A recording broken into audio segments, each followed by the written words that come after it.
Olá, muito bem-vindos a mais um programa de estudos bíblicos aqui na Rede Super.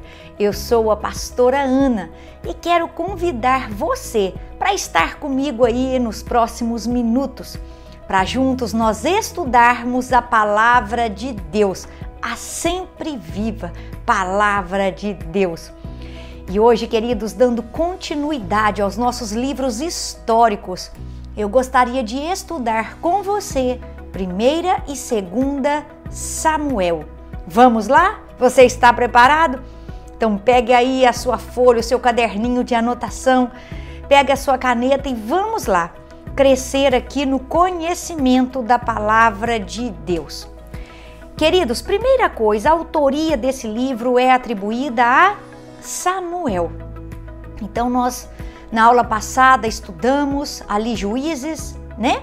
E vimos que no período de Juízes era um período onde cada um fazia, queridos, aquilo que bem entendia. E então, quando o povo estava ali em desobediência, quando o povo se desviava, havia derrota, havia sofrimento, havia opressão. Mas então o povo clamava e Deus levantava um líder. E então, quando havia aquele líder à frente do povo, guiando o povo, e o povo andava com Deus, então o povo ia bem. Então o livro de Juízes vai passando por esse ciclo. Ora com o Senhor, ora sem o Senhor. Ora com o Senhor, ora sem o Senhor. E aí, queridos, nós vamos chegar aqui, né, desta forma, aqui em 1 Samuel. Vimos que o livro de Ruth também é uma história de uma família que está inserida no período dos Juízes, né? E quando nós chegamos aqui em 1 Samuel, nós vamos ver então que havia aqui nessa época um homem chamado Eli, né? Então nós vamos ver aqui Ana orando e pedindo ao Senhor um filho. Vamos ver que através, né, da liderança desse homem chamado Eli, desse sacerdote aqui, desse juiz, o que vai acontecer? Ele ali, queridos, ele foi muito condizente, muito complacente com os seus filhos. E os seus filhos, queridos, estavam profanando o templo do Senhor. O Senhor, por 2 vezes, vai enviar um recado para Eli, pedindo para ele ali consertar, né, chamar a atenção dos seus filhos. Mas Eli, queridos, não consegue colocá-los na linha.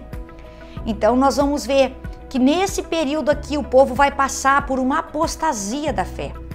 O pessoal aqui estava frio espiritualmente. O testemunho dos filhos de Eli não agradava o povo já não ia a Siló mais, como ia antigamente, fazer aqueles sacrifícios, muitos deixaram de ir.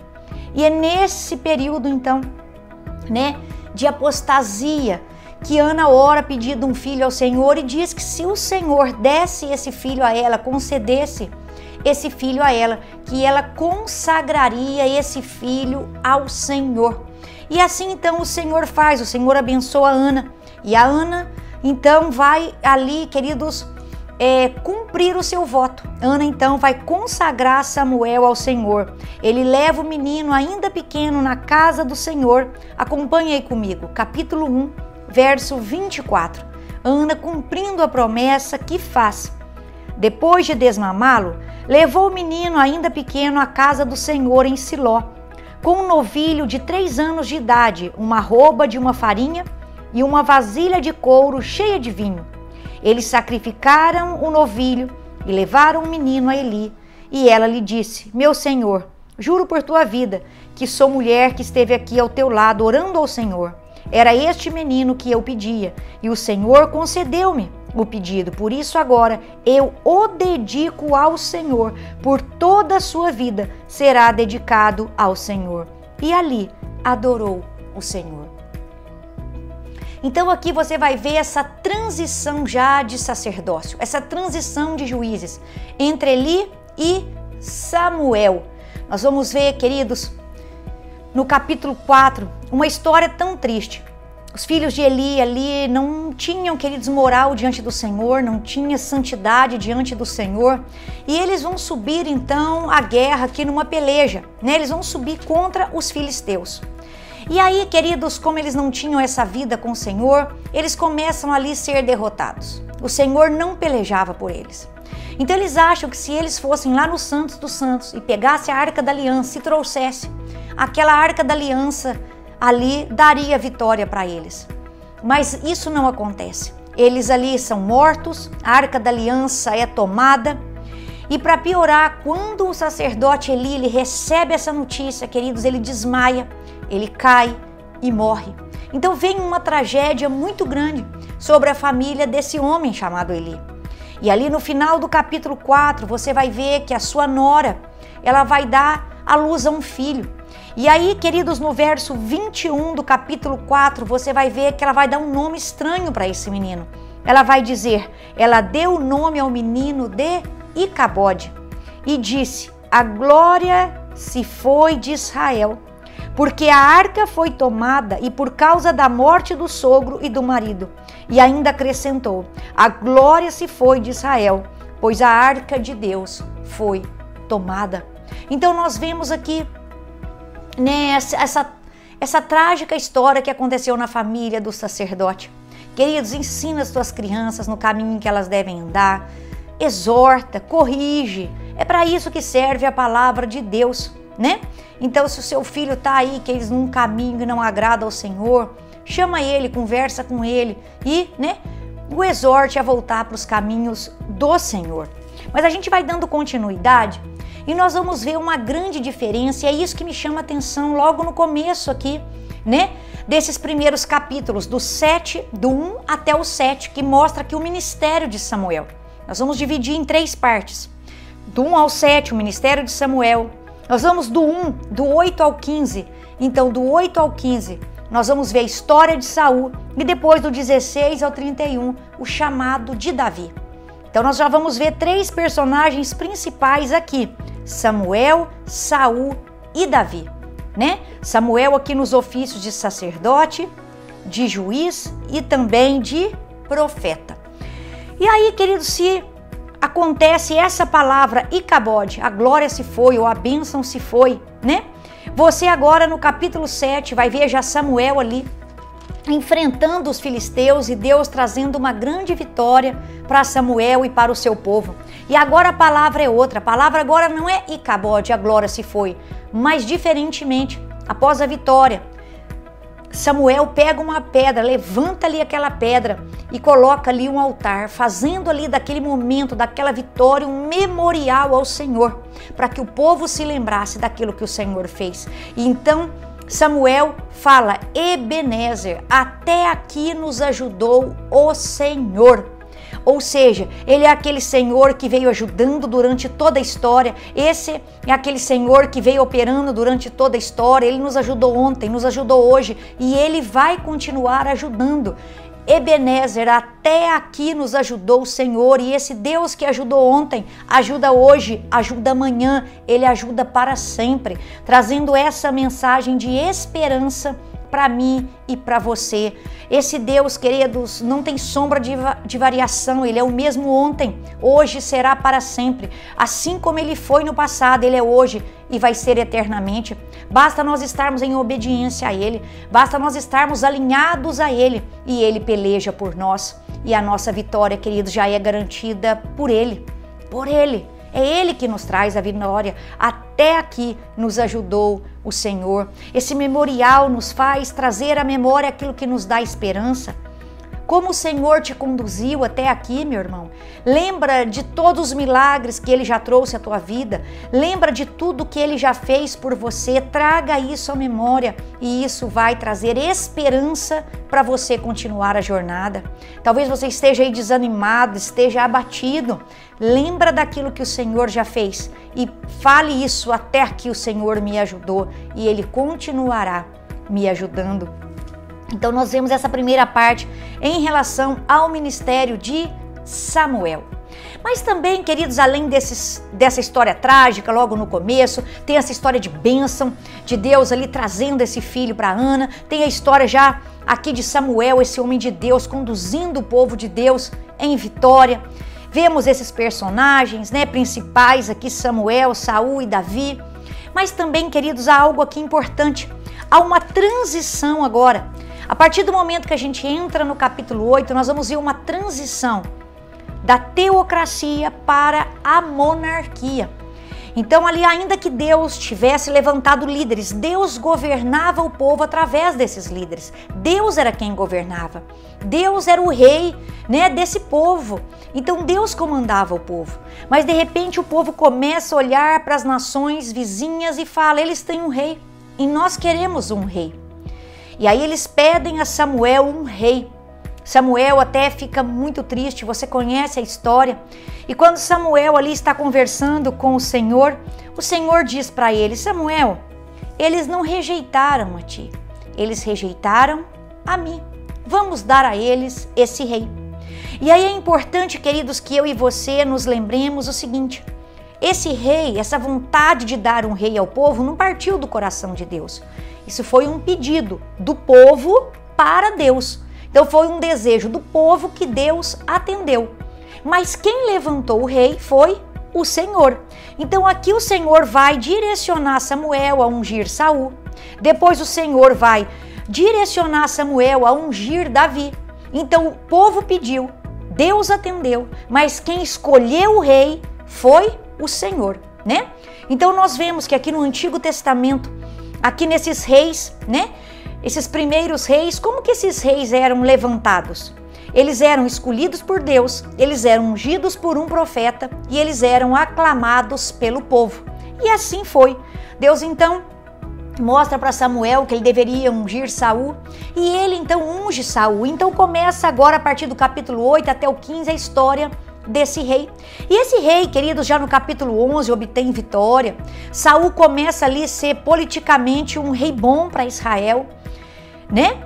Mas acontece, queridos, que num determinado momento aquilo começa, parece que subir para o coração de Saul. E ele começa a fazer funções que não eram dele. Num determinada ali batalha, ele vê o exército inimigo se aproximando e ele ali aguardava por Samuel, que Samuel iria fazer o sacrifício antes ali, né, da batalha. Mas Samuel, queridos, não chega na hora que Saul esperava. Então Saul assume aquele ofício naquele momento de sacerdote e ele faz o sacrifício. Quando ele termina de fazer o sacrifício, Samuel chega. E aí Samuel fala para ele aquela frase que eu e você conhecemos, queridos, tão bem. É aquela famosa frase: é melhor obedecer do que sacrificar. Ô Saul, por que você foi fazer isso? Você deveria ter obedecido ao Senhor. Olha aqui, tá lá no capítulo 15. Vai comigo no capítulo 15, né?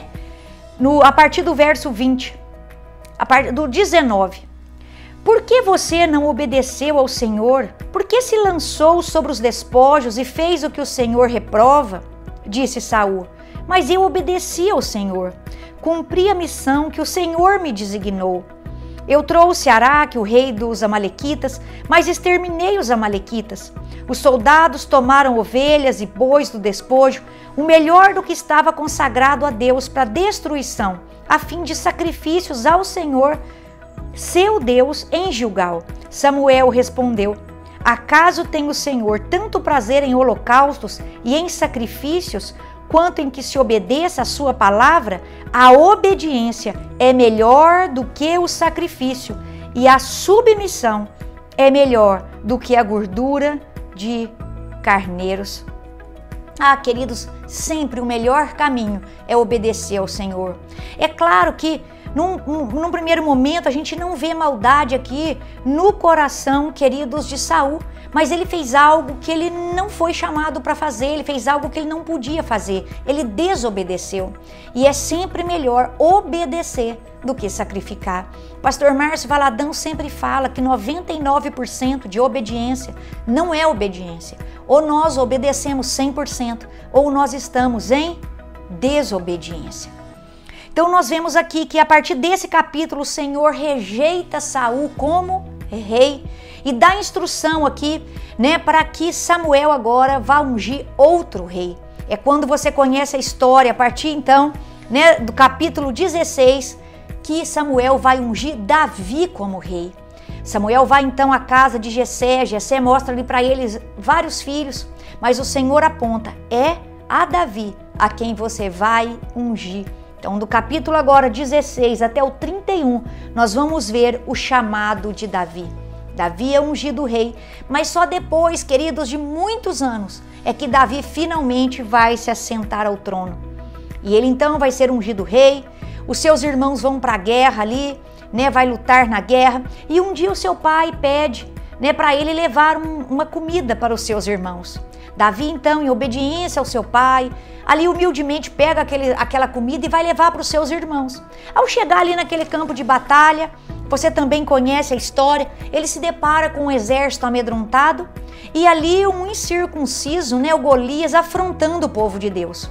Então Davi ali se enche de coragem, ele enfrenta Golias e sai vitorioso dessa batalha.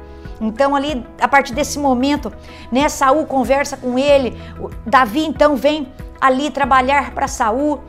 E é tão bonita essa parte, Saul e Davi então começa faz essa aliança com Saul e começa a servir Saul. O problema, queridos, é que no capítulo 18 vem uma musiquinha. E essa musiquinha aqui parece que não fez muito bem para o coração de Saul.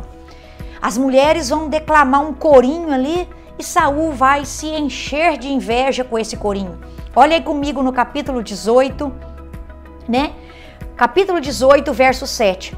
As mulheres dançavam e cantavam. Saul matou milhares e Davi dezenas de milhares.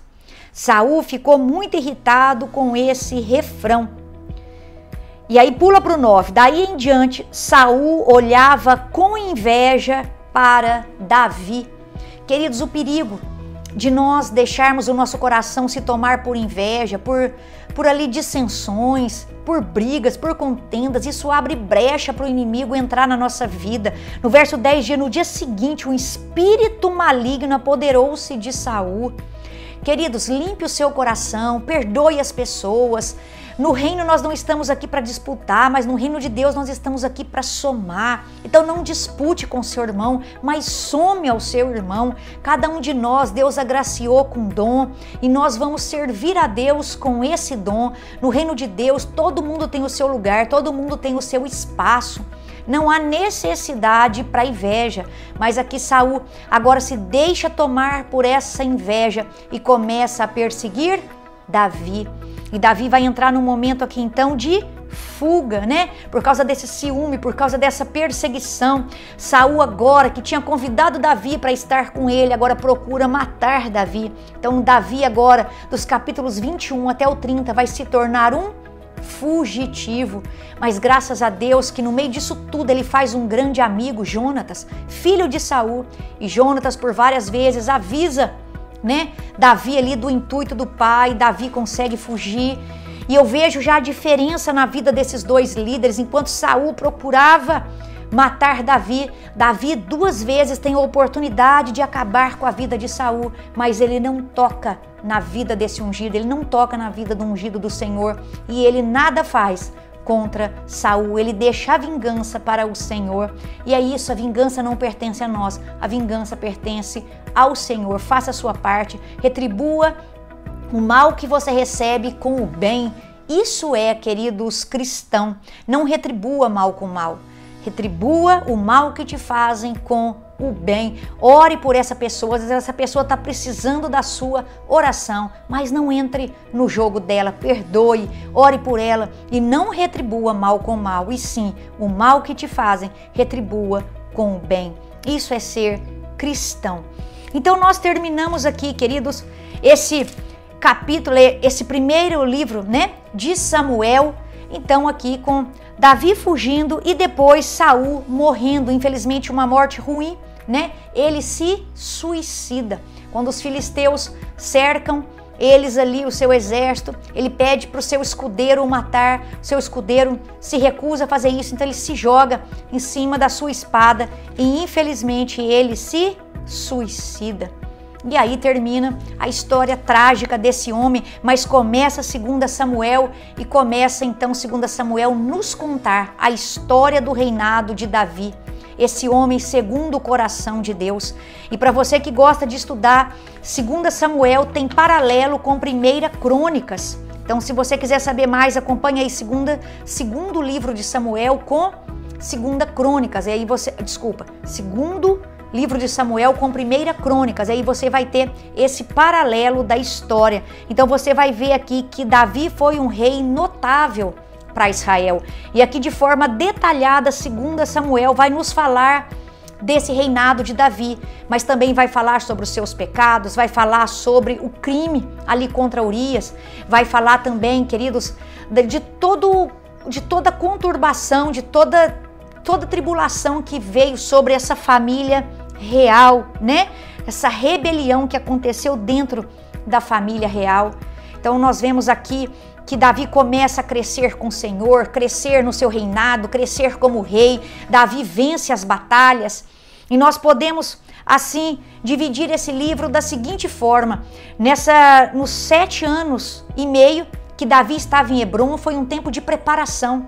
Ainda havia aqui descendentes de Saul, mas nesses 7 anos e meio após a morte de Saul, Davi estava em Hebrom, estava ali em preparação. Mas na segunda década, né? Na segunda década que se segue, Davi ali bomba, Davi expande, Davi vence as batalhas, Davi ele retoma ali Jerusalém, coloca Jerusalém como a capital política e religiosa da nação. Então há prosperidade ali em todo Israel. Mas aí na terceira década é onde Davi ali, queridos, desliza, é onde Davi escorrega, é onde Davi infelizmente vai pecar e vai colher as consequências desse pecado. Você sabe que na época em que os reis estavam na guerra, Davi estava ali no palácio e ele vê uma mulher tomando banho. Deixa que aquela cena entre nos seus olhos e chegue ao seu coração. Pergunta quem é aquela mulher e eles lhe informam: é Betseba, mulher de Urias. Mas mesmo assim ele se deita com aquela mulher, queridos. Aquela mulher concebe um filho e agora o que vai ser? Ele tenta fazer com que Urias deite com a sua mulher, mas Urias não o faz. Então ele trama ali uma forma de colocar Urias na frente da batalha para que Urias fosse morto. Então um abismo vai chamando o outro. Além desse adultério, agora ele trama a morte de um homem. Mas Davi é esse homem segundo o coração de Deus, porque ao ser confrontado por Natã, um outro homem de Deus, um profeta, Davi reconhece que errou, Davi se arrepende. Assim, queridos, somos nós, ainda que a gente caia, ainda que a gente escorregue, nós devemos nos arrepender de todo o nosso coração e nós encontraremos perdão no Senhor. Mas guarda algo no seu coração. O perdão vem, mas as consequências, queridos, nem sempre podem ser apagadas. As consequências ficam. E aí, aquele pecado sexual, aquele pecado de assassinato, isso vai rondar a família de Davi. Aminon, um dos filhos de Davi, ele vai violentar a sua meia-irmã Tamar.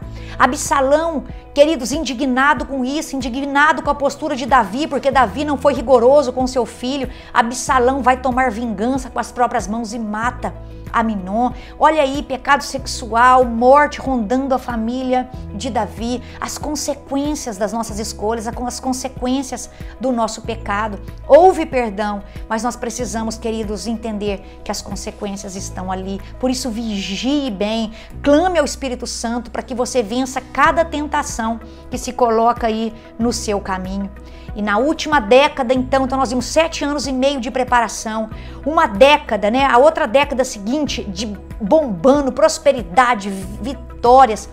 Terceira década vem então o pecado, vem esse declínio espiritual, e a quarta década nós vemos aqui Davi, então, juntando as coisas para fazer a construção do templo do Senhor, templo qual Davi não pôde fazer, mas Deus falou: pode levantar os materiais, pode coletar tudo que for preciso, mas esse templo, quem vai construir para mim será o seu descendente, será o seu filho Salomão. Então nós vamos ver depois lá em 1 Reis que é Salomão quem vai construir esse templo. Então fica aqui para você o estudo de 1ª e de 2ª Samuel.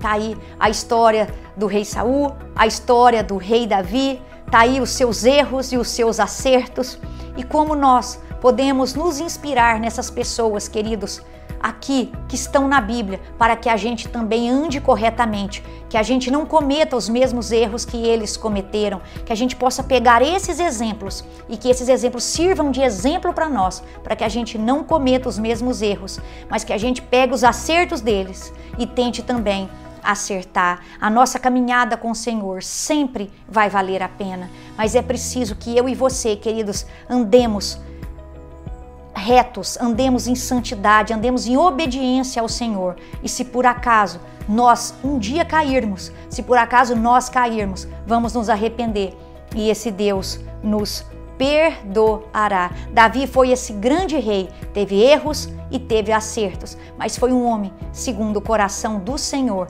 porque sempre se arrependia. Essa fase difícil de Davi, se você quiser saber 2 salmos ali que vão poder te falar dessa fase, é o Salmo 32 e o Salmo 51. Vão falar dessa fase difícil espiritual que Davi passou. Que eu e você possamos vigiar. E uma das formas, queridos, é orar diariamente, é ler a palavra do Senhor, é nos lavar diariamente. Lembre-se, santo não é aquele que nunca peca, santo é aquele que sempre se lava. Que o Senhor te abençoe. E se você está numa situação difícil, clame ao Espírito Santo para que Ele te dê forças aí para vencer essa tentação, ou se você já está num pecado, que Ele te dê forças para sair desse pecado. Se conserte com o Senhor, se conserte com o Senhor. O Senhor quer te perdoar. Se volte para Ele, se arrependa e com certeza Ele estará te esperando. Muito obrigada por ter estado aí comigo. Muito obrigada pela sua companhia nesse estudo. E eu te aguardo na próxima semana.